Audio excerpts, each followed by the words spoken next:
Maayos ako. Masaya ako.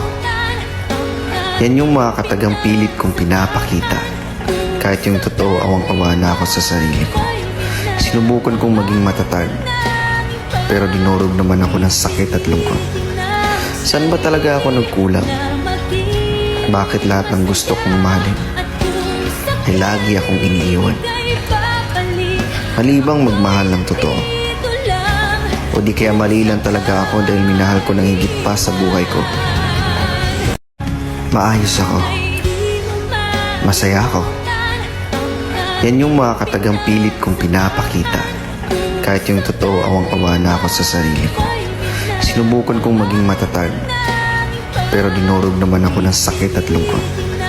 Saan ba talaga ako nagkulang? Bakit lahat ng gusto kong mahalin ay lagi akong iniiwan?